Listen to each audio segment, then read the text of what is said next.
All right, we're back today with another episode of Mistakes. Brooke, this is going to be a fun one, I think, right? Absolutely. So we have Valerie with Juniper Holiday and Home. And I was saying earlier, Conrad, it seems like Valerie came out of absolutely nowhere. I don't know where she came from, but every single conference, everywhere on LinkedIn, I feel like I see her all over the place. So I don't know where she was before, but in the last 6 months, she's been absolutely everywhere. Yeah. Well, yeah, Valerie, welcome. We're looking forward to learning more. So maybe you could give us a little bit of background. I suspect you haven't been doing this for a short period of time, but maybe you've just been sharing your knowledge a little bit more recently. So tell us about you and Juniper Holiday and Home and how you got started. And we'd love to dive into the mistakes after that. First of all, thank you for having me on the show. I told Brooke, this is my favorite thing on LinkedIn that he created. I saved pretty much all of them. I thought it was brilliant. So it's really cool that it's evolved now into a podcast and a book because people are going to get a lot out of this. So let's start with that.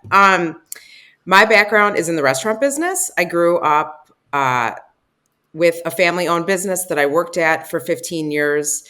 My dad owned restaurants outside of Chicago, so I've always been in hospitality. While working at the restaurant, I really fell in love with that industry, but I always wanted to own hotels. That was kind of my dream. So it's kind of interesting that I have now gotten into vacation rentals because it's almost a form of hotels, just different. You think one thing, but it morphs into something else. So about 3-ish years ago, my business partner, he's a real estate developer, Curtis McDonald in Boulder. He was like, you know what? COVID hit, and he was like, do you want to start buying some houses and fixing them up, and we'll just rent them? Let's see how it goes. And I was like, yeah, that sounds really fun. Let's just try it. And we ended up buying 14 homes in 1 year, 3 up in Vail and 11 in Southwest Michigan. Because I'm from Chicago, Southwest Michigan, this area is a very common place that people from the city vacation. So I was really familiar with it. And we started snapping up homes, and I brought on a designer, and we fixed all the places. They were really gorgeous. And I just learned the industry from the inside out because I was running it myself. And I never had any intention of working with the public. I thought we were just going to buy more and more homes, and I'd manage them, and I would just have a portfolio. But organically, people started asking me to manage their homes, and then word spread. And then I finally made a decision, there's so many people asking me, I'm just going to sell all of our homes, keep the property management contracts in place, and start a vacation rental company. And that was a year ago. So when was your first home that you guys purchased in order to fix it up? That was 3 years ago in June. Okay, right on. Yeah. Yeah. So that's a pretty quick decision-making process, though, to go from where you were to where you are. And the Juniper brand, is that only focused in Michigan, or is that also, you mentioned some properties in Vail as well, or is it just Michigan? So we ended up selling all the homes in Vail just so we could focus on Michigan. Mm-hmm. We also do real estate development. So we're building 46 homes in Boulder right now and 19 more homes in Michigan. So it's kind of 2 things are happening at once. But for now, the vacation rental homes, everything is pretty much in Michigan. But we are, thinking about going into other states. Mm-hmm. Yeah, cool. Right on.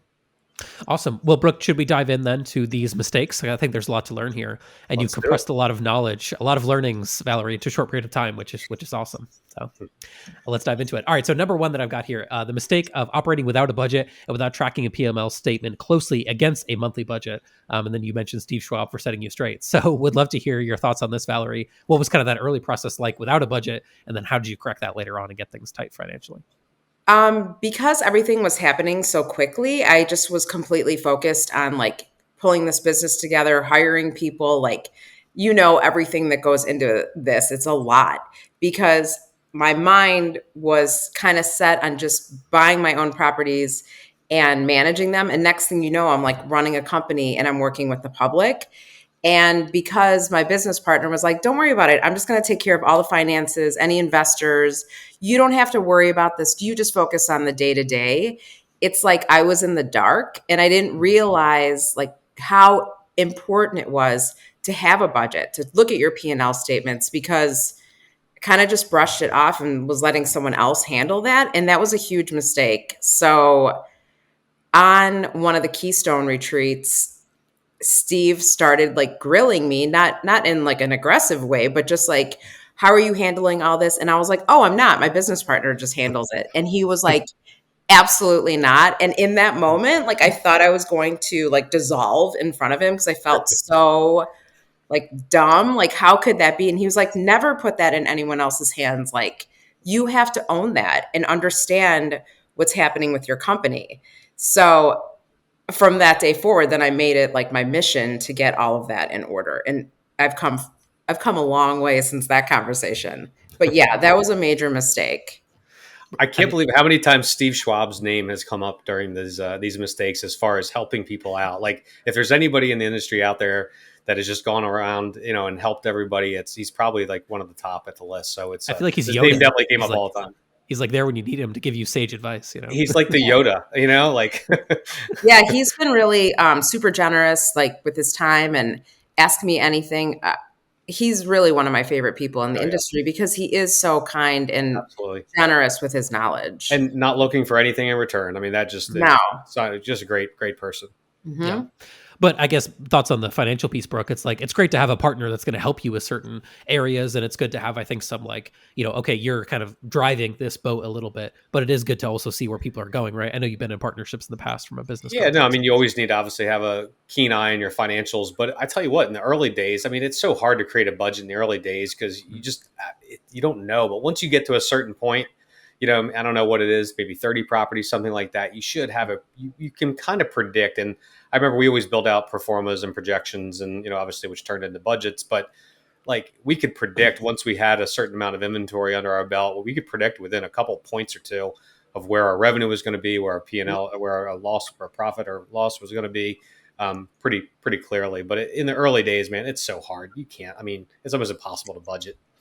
Creating that budget was super challenging. I was like, wow, I've never done something like this. And like, I didn't realize how involved it was. But now that it's set and we look at it all the time, it's like telling the story of the company. And it's kind of in a way, I can't even believe I'm going to say this, but there's something like magical about it. And I've always had like a fear of numbers. I didn't do well in math but this is like different. This is storytelling almost through numbers. And that to me is fascinating.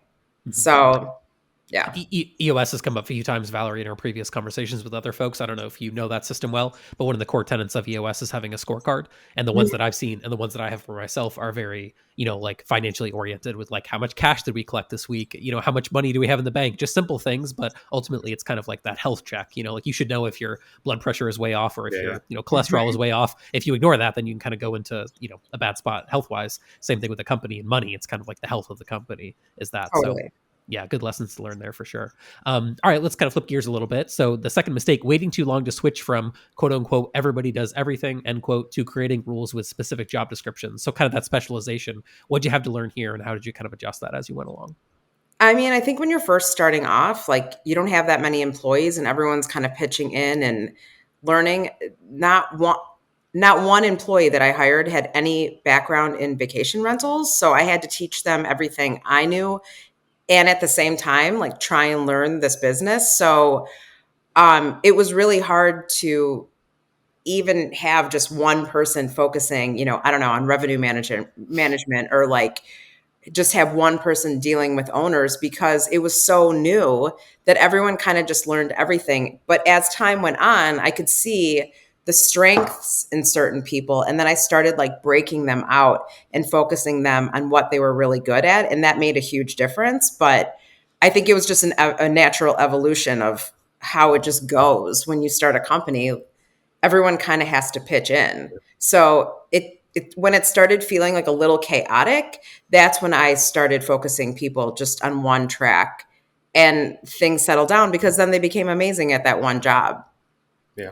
Well, I think in the early days, like everybody has to be generalist. Like you can't start a startup and have a whole bunch of specialists. It just doesn't work. You need to have those people that are good at so many different things in the early days. And it but then as you grow, you can kind of obviously have people go into those specialties. But it reminds me of the E-Myth where Michael Gerber talks about like, draw out your org chart and then you literally have like 6 different roles. So you're doing, you have a sticky for each one of your roles. You're doing revenue management, you're doing accounting, you're doing owner relations, you're doing owner acquisition. And then over time, though, you're taking each one of those stickies off and you're passing it to another person, and you're slowly getting those things off your list. But you can design out your org chart into the future, 10 years, 5 years, whatever happens to be, and kind of leverage that style. But I always loved what Michael Gerber talked about with eMyth.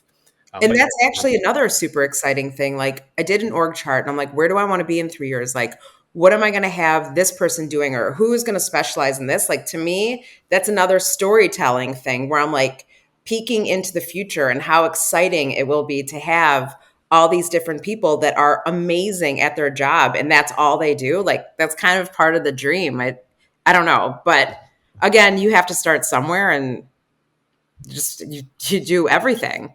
Yep. Yeah. No, 100%. I think it makes a lot of sense for sure. All right, let's dive into the third one, which I think this one, we said before we hit record, Valerie, we would tell you if one came up over and over again, this one is it. So we'd love to hear your perspective on it, because I think this is an issue for a lot of people. So mistake number 3, not taking some time off and regularly working 7 days a week for years on end doesn't help contribute at all to a balanced life or perspective. So, burnout, these kind of things certainly came up over and over again, kind of in the list that Brooke has been working on. What was kind of your experience with this, as much as you're willing to share? I still have not figured out like how you can start a business and not work like that. You don't have the money to have extra employees. You're trying to figure everything out, and like, you're the one that's in control. And so I just worked all the time, and I still work a ton. It's like, I don't know how else to do it yet till you get to the point where you can, get a COO and get all these extra employees. But after a while, you have to say to yourself, like, wait, I have to take a little time off, because you totally get burnt out and your health does suffer. I went to the doctor, I don't know, like 6 months ago, and she was like, you actually, like, your blood pressure's up a little bit and stuff. I'm like, yeah, because I work all day and it's like super stressful. I think it's just part of the gig. If you're going to run a company, you're going to be working really hard. I don't see a way around it. And then I think after a while, maybe you can pump the brakes a little bit. Yeah, I mean, this came up time and time again. I mean, you have I have a couple quotes here. Travis Wilburn with Stay Charlottesville.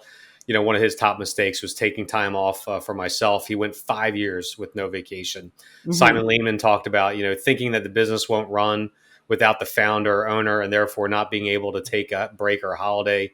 One needs to delegate to keep the head clear. Tony Capert with Blue Maple, failing to take time off during the week or month for me. Life's too short to constantly grind. And the funny thing is, I think the business is actually better off when I do. Brian Olson, not taking care of my own health to make sure I'm here. I'm there from our team. And I was at a LiveRes conference, and Brian got taken off in a stretcher, literally to the hospital. And he said that was the wake up call for him, that he really needed to address his health. It was scary. I mean, he spent, a couple weeks in the hospital from that. So yeah, we all, it doesn't do us any good if we're laid up or dead or in the hospital, for sure. It's not going to do us any good if we're dead. No, this is true.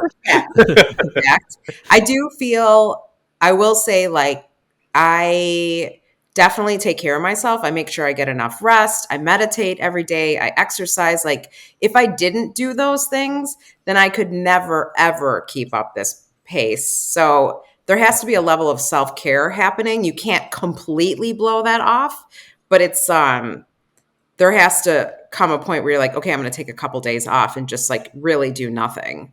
Mm-hmm. Yeah, I think you bring up good points there, which is that it's hard at first, if not impossible at first, to do that. But what I've learned too is like a lot of it is expectations, communicating those expectations even to other people. Hey, I will be out of the office. I will be disconnected from this day to this day, and telling people that a month in advance or 2 months in advance. And then when it happens, they're not that surprised by, oh yeah, I knew she was going to be, disconnected. That's one thing that I've had to learn myself personally, as opposed to the phantom not telling anyone, then you're disconnected. Then you might have an upset person. But if you tell them in advance, I find 99% of people are completely reasonable. And if they're not reasonable, it's actually a red flag, in my opinion, to be like, totally. Maybe you're not the right partner for me, business wise, because you're flipping out that I took a few days off, that sort of thing. Well, and the funny part is I'm hyper aware of like my employees and stuff, that they're getting enough rest, that they take time off. I mean, I bend over backwards to make sure that they're balanced. So it's like I should take a page out of my own book, but it is getting better. Yeah. And I don't Yeah. know one person that has run a business or started a business that did not go through this. Like, Oh yeah, you have to. Or I mean, it's just you don't have to, but it's just in the early days. I mean, it is a grind. I mean, this is my fourth startup. I know the playbook for sure. And you're alive, so that's good. You're doing something. Barely. You He's see thriving. you didn't see my last physical results. So Yeah, I feel like the worst injury I've seen you sustain, Brooke, is that golfing injury you had, or so. we don't want to talk about that. We don't talk about that. We don't talk about Bruno. Okay, right on. Well, let's slide in then to number 4. So this is a good one. You said this actually before we started hitting record here, Valerie. Not getting a mentor right out of the gate. Why learn bad habits? I like that question. That's a good one to ask. Why learn bad habits? And then you mentioned someone in particular that maybe you want to give a shout out to. So how'd you find this mentor, and what have they done for your business and your growth? It was actually at that first Keystone retreat. I kept saying, like, I need to work with someone one-on-one. I know myself, and that's how I do best. And like, why am I going to waste all this time trying to figure everything out on my own when I could work with someone that's amazing and they can just show me the way? And so it was Matt Landau that hooked me up with Sarah Bradford, and he could not have picked a better person for me. She almost feels like my sister or something at this point. We have pretty similar personalities and stuff. And I can't believe how much money she's probably saved me at this point. Like, every penny that I've paid her is worth it. I feel much more organized. I can see how this is all going to come together now. Whereas before I was, struggling. And I'm not saying that there aren't days that I still don't struggle, but it's gotten so much better. And any question I ever have, I just reach out to her. So I almost feel like I'm hacking the system or something just by having someone that can tell me the way to do it. And I like everything about how she ran her company, ended up selling the company. I feel like she's really smart. So I respect her and I respect her opinion. And it's like, I can incorporate everything she tells me because we're kind of like on the same wavelength. So I found the right person. Yeah. Yeah. I mean, having these mentors is obviously super valuable. That's why one of the first things I did when I launched Vintory is we included these mastermind groups. And that was a big part of the series. People talked about mentors, talked about the masterminds, and big shout out to Sarah. Sarah's been obviously a contributor to the series, contributor to the book, and hopefully we'll be at presenting with Sarah, talking about these top 10 mistakes. Me and Dennis and Sarah and Robin Cragen. Hopefully we'll be presenting there. So can't wait. Cool. Yeah. That's an all-star cast. I like it. Yeah, man. Well, we don't get picked. Come on, man. Yeah, of course it will. It will. It definitely, for sure. Well, that dovetails actually perfectly then, Brooke, that thought into number 5 here that you had, Valerie, which is being unaware of industry knowledge. So podcasts, attending conferences, retreats, these things. You've touched on Keystone already. Brooke's alluding to VRMA, things like that. But staying curious and getting those aha moments, what has that done for you and your growth as well? So, prior to a year ago, again, like, I was just managing our own properties. I didn't really even know that this was like a group that I could reach out to. I just was doing my thing. But once I made the decision that I'm going to have this company and work with the public, then I tapped into Verma and I was like, okay, I'm just going to go to these conferences and see what happens. So I think the first one I went to was in Vegas last year. And I met so many people and then started talking to them. And they were like, you need to do this and this and that. You should meet this person, that person. And then I started meeting a ton of people and I surrounded myself with brilliant people that have completely helped me. And then started listening to podcasts, like just educating myself. And this industry in particular is so generous with their time and information. It's like, that's all out there for you. Why wouldn't you tap into that? Yeah. I mean, this came up time and time again. I think this was the number one. It was like 22, 23 different references of not going to conferences soon enough. And, you have Tom Goodwin. I didn't attend conferences in my first 8 years of running the company. February 2020, I attended VRM Intel because it was local and it was game changer. Ginger Harrelson with Beach Ball Properties, waiting too long to go to summits and conferences. Networking is important. What is Alex Schuster with Casago talks about is attending conferences. Your network is your net worth. I love that quote. And I always call it the $2,500 takeaway, where every time I go to a conference, every single time I walk away with a $2,500 takeaway at least.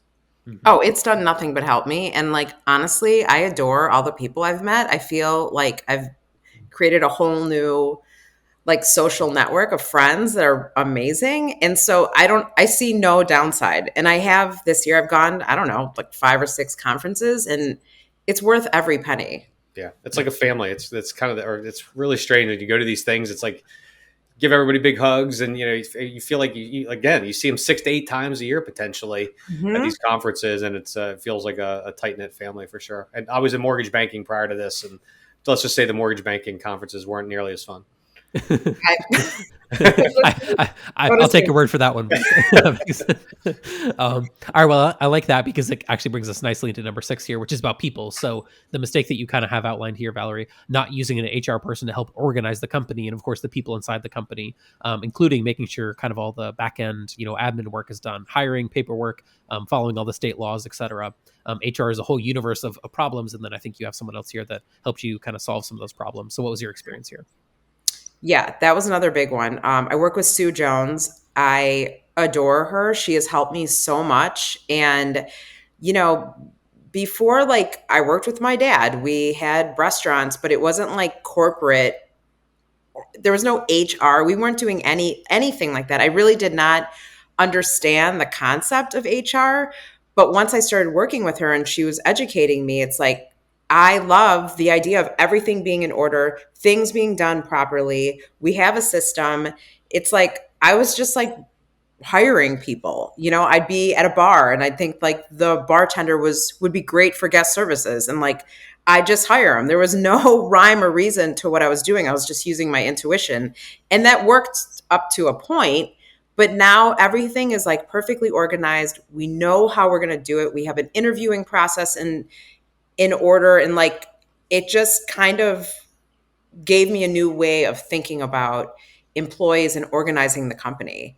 And I really, without her, I mean, I don't know when I would have figured this out.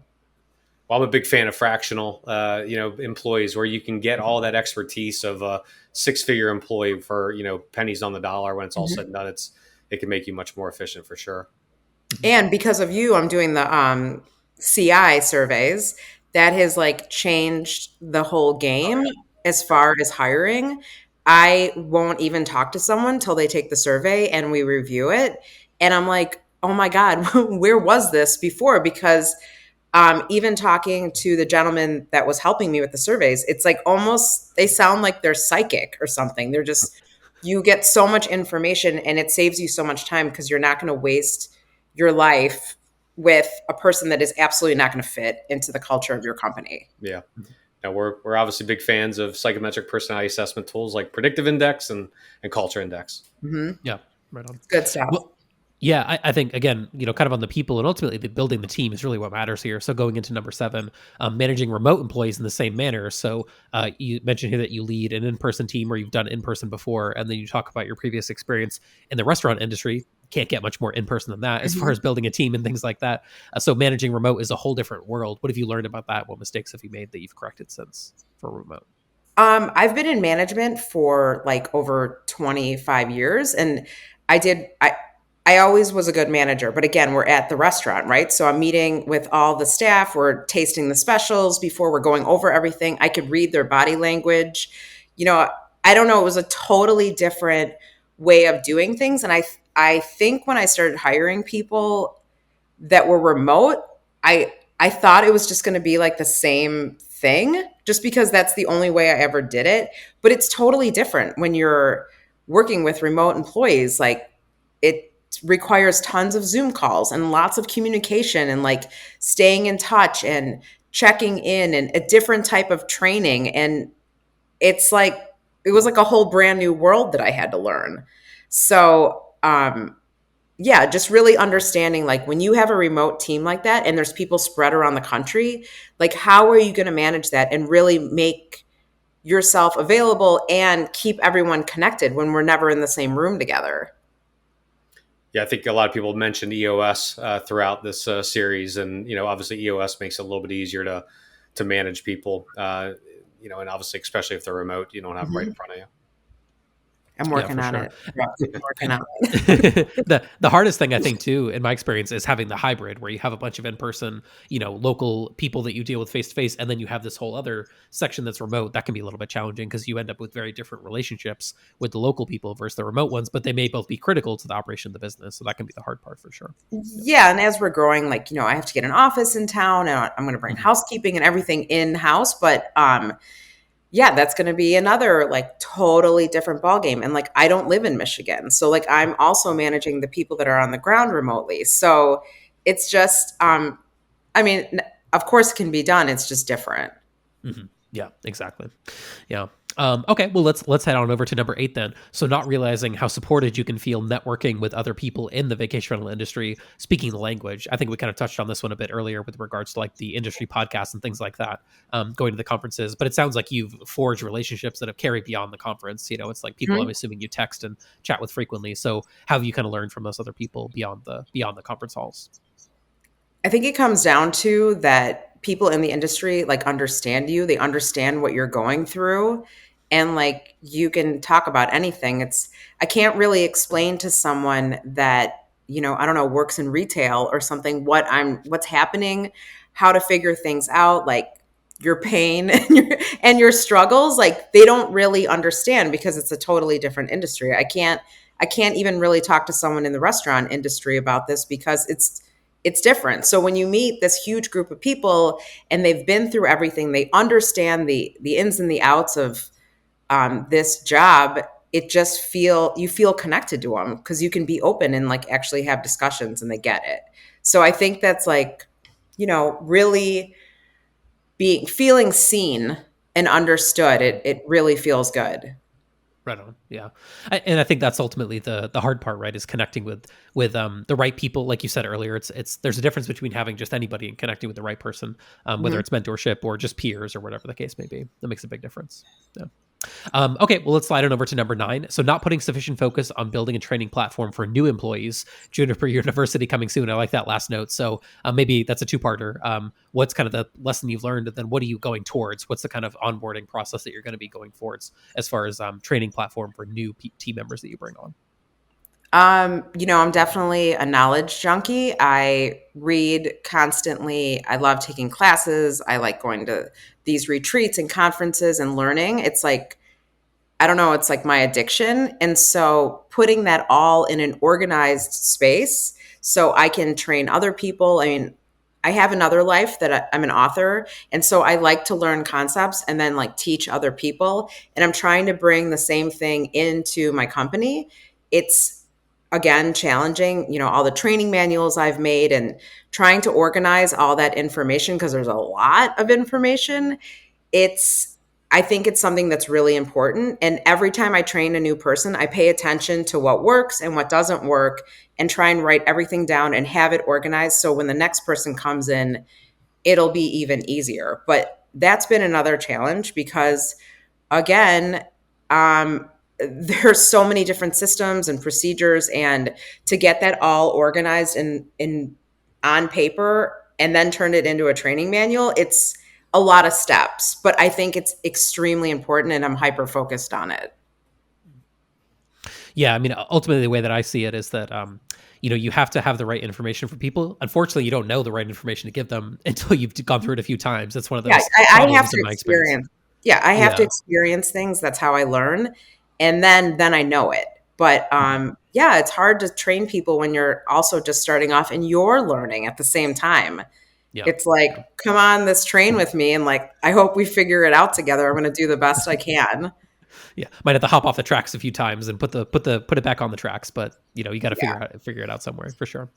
Right on. So let's go on to the 10th mistake here, and then we have one more bonus question that we'll save for Brooke at the end. So number 10, investing with the end goal in mind of one day selling your company. So getting yourself eventually out of the day to day, even if you actually never sell the company, which will make you the complete package for yourself. It'll help your sanity and then help your team. Those are obviously all good Mhm. points. So your thoughts around this and how do you kind of construct that? What'd you learn from that experience, and how can you? I think the phrase is something like, Built to Sell, which is the book by John Warlow, I think, which is built on this concept. But how'd you get there, and what are you doing to put in place now for that goal down the road? I think that's like one of the most important things that Sarah Bradford has taught me, because she went through the process of selling her company and she was very successful. And basically, like, working backwards, like, you make sure everything is in order. And like, if someone were to knock on my door tomorrow and offer me some crazy amount of money, like, you're ready. And it's not really about selling, because that's not on my mind. It's about organizing your company in a way that it's running well, and you have everything in place. I mean, this to me is the biggest challenge, because again, there's so much happening and you're learning at the same time. But now that I'm like breaking it down into pieces and making sure that everything is as orderly as possible, I keep having the image in my mind that, like, to hand my company over to someone like in a box with a big red bow and everything is just perfect. They can step into it and take it over. Like, that's the goal in my mind. Um, but again, it takes a long time and a ton of work. But I like thinking about running the company that way, because it just means order. Mm. Yeah, I love what Sarah said, right? Think with the end in mind. And this came up a couple different times. I love these quotes. I mean, this should be on everybody's playbook. I hope everybody takes this to heart. So like Jason Sprinkle mentioned almost the exact same thing, said, begin with the end in mind. Your business will almost inevitably be sold one day. We waited too long to understand the core drivers of value. He said, find Jacoby Olin, find Ben, find Simon Lehman, and understand what truly drives the value in your business. Then get up every morning and aim at that target, right? And just like you said, like if you build it so it's so ready to sell, you may not have to, right? It's a great business. There's a reason why those are the metrics that they're looking for, Right. because it's a great business. And Steve Trover said, echoed the same thing. He said, not running the company like I was preparing it for sale. Even if you have no desire to sell anytime soon or even ever, doing so will make sure you are running it in a responsible, profitable, and structured way. When it's run this way, you may never want to sell it. I was like, what a great quote. I mean, That's should awesome. Be every single person that starts a vacation management company should take those to heart. Yeah, I think that's the big kahuna of all the lessons. Yep. Because if you can get that right, then you're rocking it. Yeah. Then why would you ever bother to sell for 3x earnings when you can basically just cash flow relax almost, right? Yeah, and cash flow forever. 100%. Exactly. Like, that is another, like, one of my dreams. Like, you're going to have everything in order, and people are running the company and they're running it well, and good GM in place. Yep. All of that. But oh my Lord, is it a lot sometimes? But it's nice to have that goal in mind and know exactly what you need to do to get there, because you will get there. Mm-hmm. Yeah, I think that ultimately it's like a ship leaving, a port. It's going to go somewhere else, and you need to have that path to get there. Otherwise, you're out there in the ocean just floating around trying to figure out what to do. Well, Brooke, I think we got one more for Valerie here. That wraps up the mistakes series, but I think or the mistake questions, excuse me. Yeah. But I think you have one more lesson that maybe we can grab from her. So. Yeah, so I guess, Valerie, if you could go back in time to your 25-year-old self, I think that's only about 12 months ago, and give your 25-year-old self some advice, what would it be? I've been working since I was like 12 years old, right? Babysitting. And then I worked for Let Us Entertain You. So I was like in a corporate restaurant environment, then really learning with my dad everything about running a restaurant and bar. And I just wish, like, looking back, that I would have started my own business at 25, because I had the skills and I could have done it. But I think I just got maybe kind of comfortable in being part of my family business and kind of making it seem in my mind like, well, it's your family's business, so it's yours. But really, I think if I would have taken the steps at 25 to start my own business, I really would have been ahead in the game, because it's a totally different animal when it's yours. Yeah. Like, the buck stops with you. There's no backup. Like, you're burning the ships. So burning the boats, it's like, I wish I would have done that when I was younger, because at this point I'd be like a wizard. So I don't know. But I'm sure you learned a lot from your dad, and I'm sure you learned a lot from running those as well. So yeah, it's all good. If I had to do it all over again, I would have started my own business for sure. Yeah. Great. Right on. Anything else that we want to tie in, or any other mistakes? Maybe, Valerie, you made any new ones since you sent this over to Brooke, or are you good to go? Oh my God, I'm going to be making mistakes forever. I'll fill you guys in later. All right, we'll do part 2 maybe down the road. But no, we really appreciate you coming on, Valerie. We'll obviously take this up and share it with people so they can kind of learn from it as well. And it's a part of this kind of book launch series that we're doing. So we thank you. Brooke, anything else on our side here, or should we put a bow on this one with Valerie? That's it, Valerie. Appreciate you coming out here, and thanks for joining us. Yeah, absolutely. Thank you. Have a great time.